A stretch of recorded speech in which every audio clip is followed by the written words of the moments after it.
टोपिया ठीक नहीं लगता है लोग का।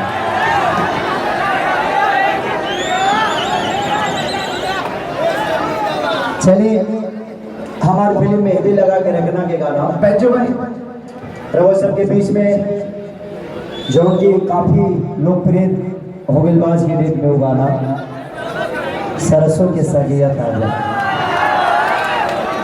ये देखो मुरई है मुरई ठंडी में कम खाओ तो खांसी हो जाएगा। हाँ, चलो मुरई आ जाओ लगाओ तो बाबू लगा तो यो लोग बुझिए जाओ। एक्चुअली ये इंडस्ट्री की सबसे टॉपर डांसर है। इतना अच्छा डांस नाचती है कि अच्छे अच्छे को हिला कर गिरा देती है। कमर हिलाती है तो अच्छे अच्छे लोग गिर जाते हैं। वही चीज वही चीज यार इच्छुक तो है लोग वही चीज दिमाग रहता है। हमारा कहने का मतलब ये कमर हिलाती है तो अच्छे अच्छे को गिरा देती है। अंतरा लोग का दिमाग वही चलता है। खत्म बड़ा नहीं जाए आप तो बाबू हिला के गिरा दिया। चल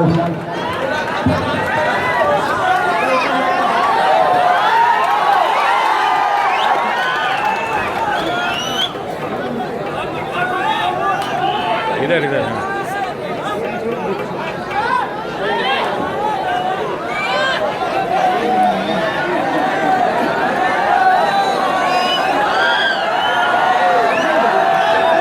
ये हो तो करना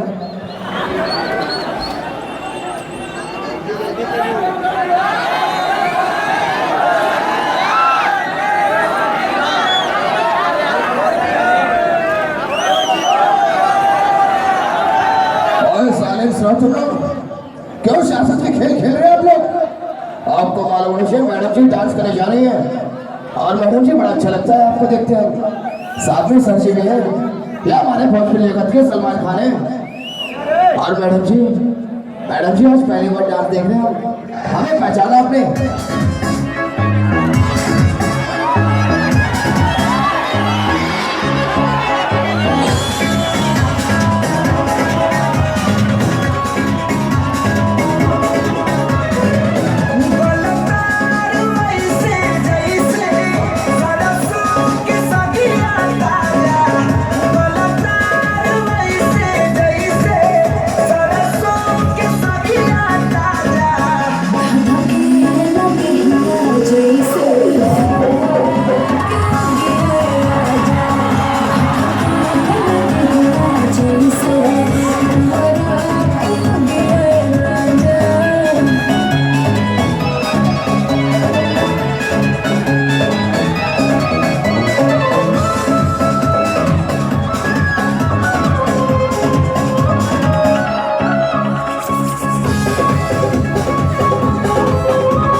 अच्छा डांस करती है आप। सर से तो चार चाल लगा दिए।